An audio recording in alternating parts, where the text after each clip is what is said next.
Manchester United imaze gutangaza ko Benjamin Sesko amaze kwinjira mu ikipe ya The Red Devils.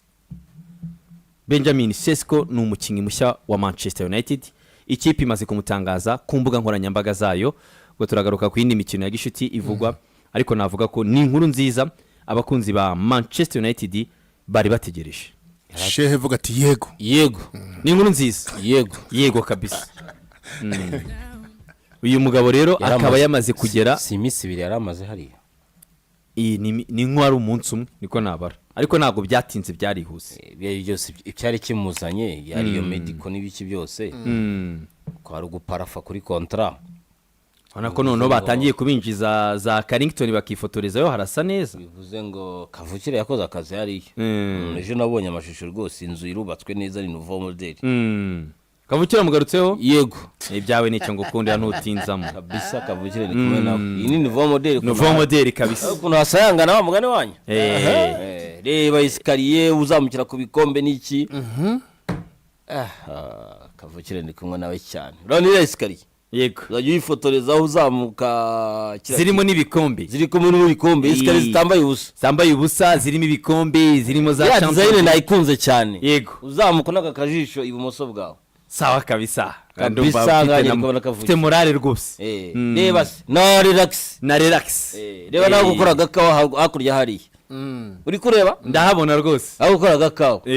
Wabara kwicara uvimvira muri divariya. Wongera unywa n'agakawa kirakira. Wikine na biyari. N'ibindi bizi biti. Regarde mu buto. Viye mu buto amubonye. Yego. Kavukire yambaye na neza ubona ko ari umujene. Sawa kabisa Kavukire ni kumwe nawe. Umugarutseho? Yego. Nagatinzamo.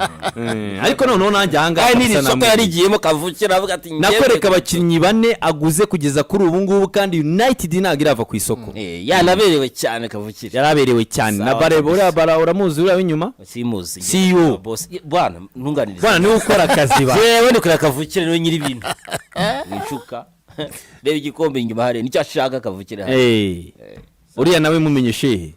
Ura ni CEO uriya wambaye na karuvati. Yarago muzi. Nano gushaka kumumenya se. Simuzi gesha. Niwe kandi byose se niwe byubatse. Niwe barimo gushima ko bishyizemo imbaraga birihuta. Ubwo none abishizemo n'amafaranga. Amafaranga nagaraye naka boss. Yego nyene kukiga. Uri kumwe na nyine amafaranga. Yego. Kandi baramwe ko amafaranga afite. Arayafite. Nabyemeye. Winshuka. Ubwira ko amafaranga Kavukire. Yego. Nakazadi n'intuzi. Urabona yuko rwose none arasa neza, urabona ko Kinubi yavuze ijambo, ndavuga ati Kinubi uransebeje, ariko Kinubi nibi ngibi ndashimira. Uramusaba imbabazi? Ndamusaba imbabazi ndanamushimira Kinubi. Nagize ngo yatavuga ibi ngibi nawe Kavukire komeza kubikabika ibintu. Sawa kabisa. Kipe y'abana bombe. Abakunzi ba Manchester United muri kumwe na Shehe. Cyago umuntu tuzahura ku munsi wa mbere simuzi, shaka no kumumenya. Isoko ndiriwo ku munsi wa mbere ni ku cyumweru gitaha saa 11 n'igice. Uwo nzahura nawe simuzi ariko afite ibya. Equipe ya Manchester United The Red Devils yamaze gusinya. Izacakirana ku munsi wa mbere n'ikipe yitwa Arsenal. Imwakira muri nouveau model. Ugarikirwa muri nouveau model. Byihorere. Oya nagari muri nouveau model, ni muri ancien model, niyo mpamvu atari kuberekana. Ariko Kavukire afite gahunda n'ira stade yo kuyubaka igasa neza nkuko Carrington yayikoze. Old Trafford akubaka stade nshyashya. Aho yakoze ni centre d'entraînement. Carrington yarangiye. Old Trafford rero narashaka kuyikora ikaba stade iridinye kwizina nka Manchester United. Mu kazi boss. Zakunshuka. So, sawa kabisa. Desire. Uyu rutayizamu bivuze iki ku ikipe ya Manchester United kuri gahunda yo guhatana sezo ikurikiyeho ya 2025-2026? Aje asanga Mathias Kunya, aje asanga Brian Mbeumo nawe bamaze kugera hariya. Ni ikintu gikomeye cyane kuko rutayizamu n'ibitego. Ibyo bitego mwaka ushize turazi ko Maniyo yabibuze cyane, niba ntibeshe yarangije mu mwenda. Igitego kimwe canke 0-0 sinibuka. Rutahizamu n'ibitego asanze abandi ba rutahizamu. Kunya Mbeumo bose n'abantu tuzi batsinda ibitego bashaka gushikana 20 muri Premier League. Manchester United rero nibona ivyo bitego izo biri kurabona n'amanota. Bivuze yuko iyi equipe iri kwiyubaka kandi bishimishije.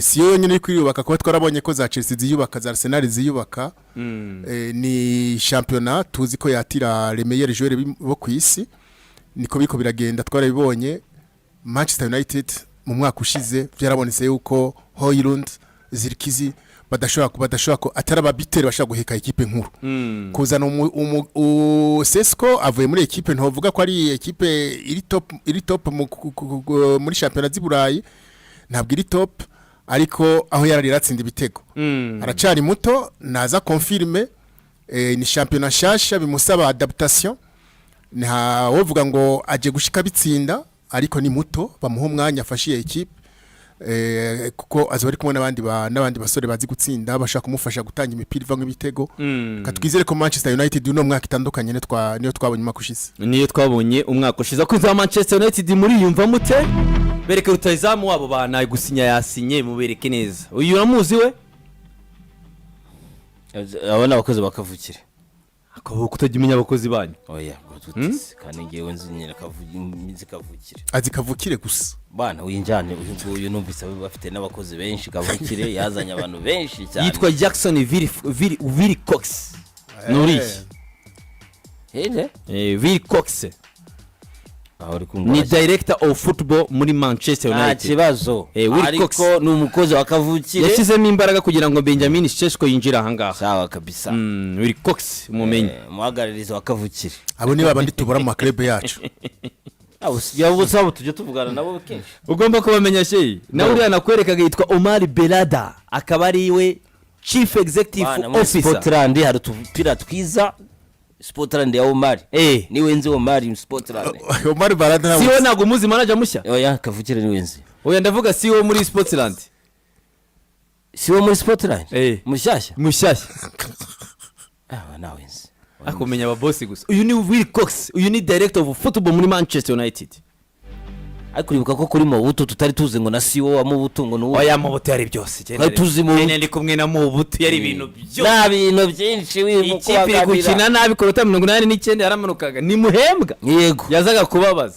hari nawe yakubitaga urukweto muri vestiaire Manchester United ku munsi w'ejo nakoze ikintu cyiza hari ya Carrington Desire ni ikintu cyiza cyane buri yagihuza no makipe n'abakunzi bayo ifite umubyeyi witabye Imana twakati yego agurira ndamuzi wakore Manchester United imyaka 55 imyaka 55 kuri reception niwe muntu ajya ka video United ya postinze mu gitondo numva nanjye emotion zirazamutse kabisa uriya mukecuru uburyo barekunije bati kuri imyaka 55 bashiraho na kapaki nta muntu wageraga muri Manchester United kwinjira bwa mbere niwe wa mbere wahuraga nawe yicaye kuri reception yakunaga na vie mu butu kwicarana imyaka 55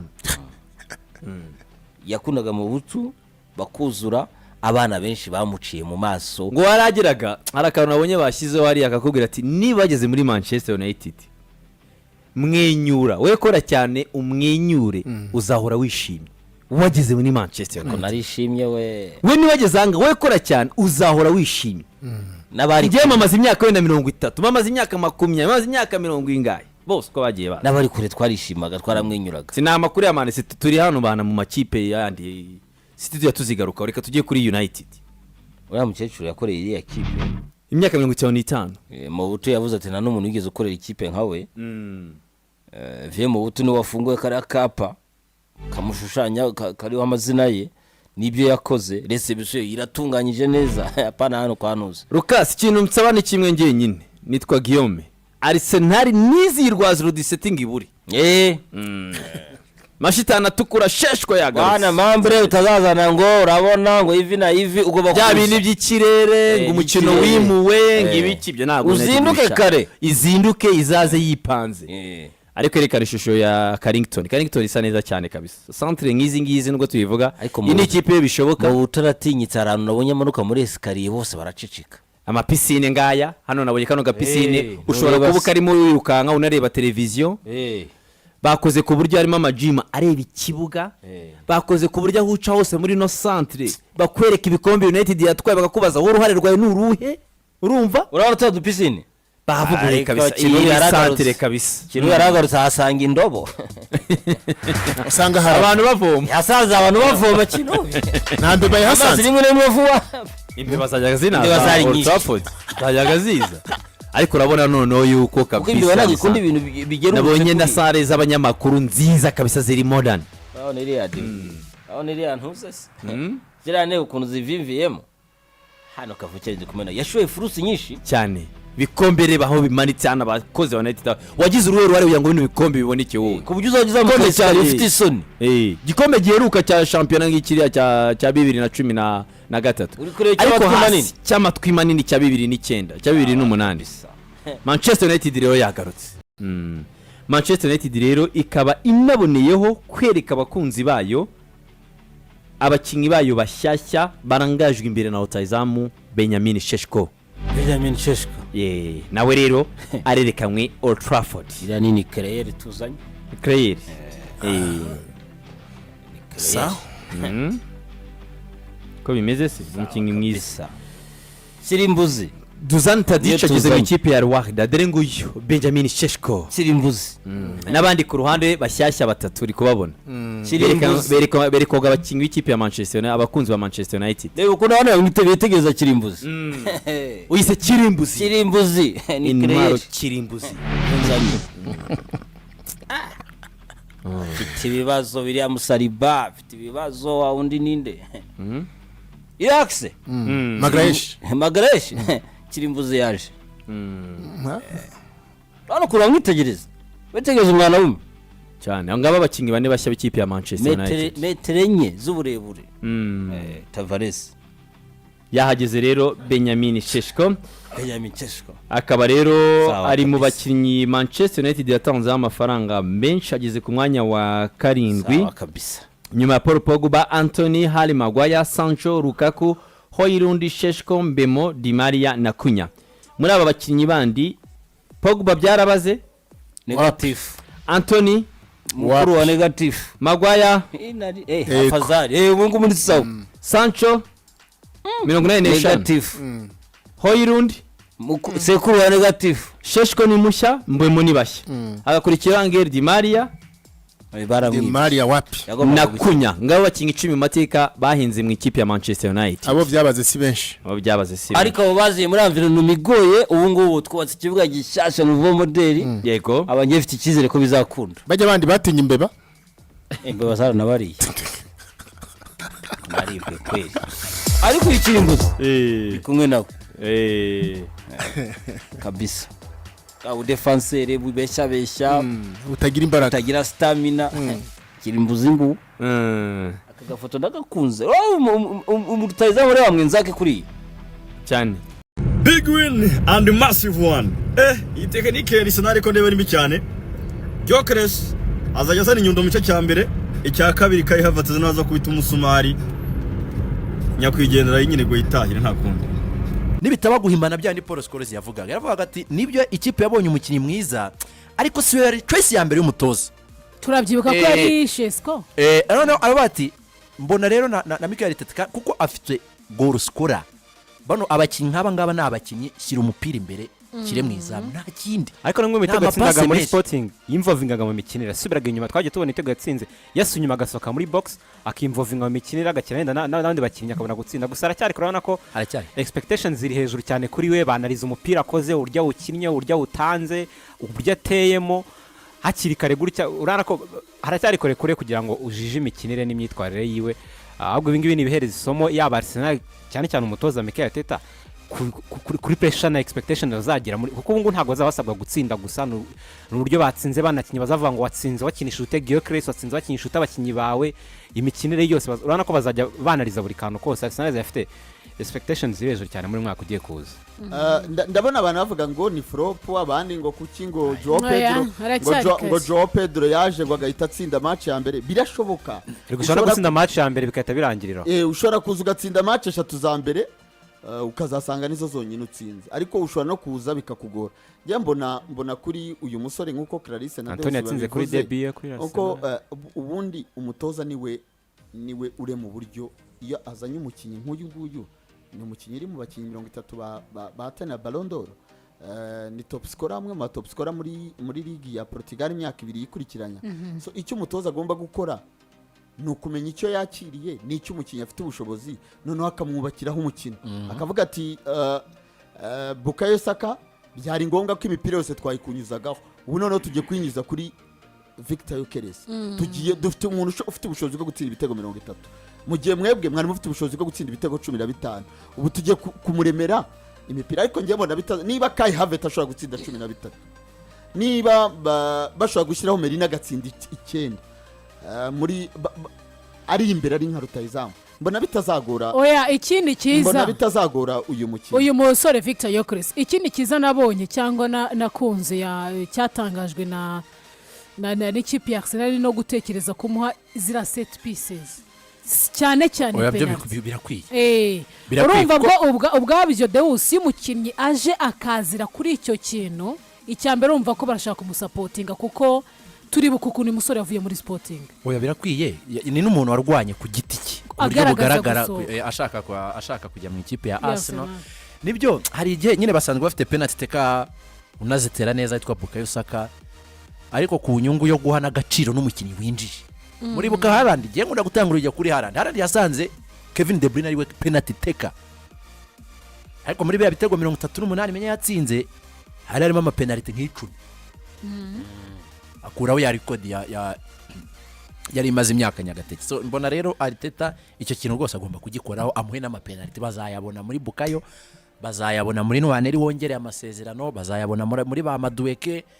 bazayabona muri uyu mwana Dauma namuha imyanya namuha ama penalty na cyane ko asanzwe azi no kuyatera umwaka ushize yateye penalty 19 muri byatego yatsinze rutayizamu bitega atera penalty atera penalty rwose inde uri kuvuga Gyökeres so reka dutegereze turebe yambona nta aracyari kare reka dutegereze ku mukino w'ejo turebe bafite umukino ejo na Atletico Bilbao dutegereje kureba ubwo za reactinga gute mutoza yari yatangaje nyuma ya match ya Villarreal aravuga ati mwibuke ko uyu mukinnyi ejo saa 12 aravuga ati mwibuke ko uyu mukinnyi nta kwezi amaze hano atamaze gukora session 5 ati kandi ndabizeza yuko iyi minsi 10 kugira ngo Premier League itangire ataraba ari kuri level tumukeneyeho so ubwo rero kandi n'ikindi ntabwo arashobora gukinana na equipe ya mbere ya Arsenal ni ukuvuga ngo ejo yari yakinanye na Mikel Merino na Nwaneri ndetse na Norgard muri Mediane na Bukayo Saka so reka dutegereze turebe ese ari azareponda gute inyuma ya Declan imbere ya Declan Rice Martin Odegaard Bukayo Saka na Martin Zubimendi ntekereza ko neje ariyo kipe yakagombye gutangira noneho kuko niyo precision yabo yanyuma sinabanye bazayikina nta bafana barimo ejo ni nejo na Bilbao kuri Emirates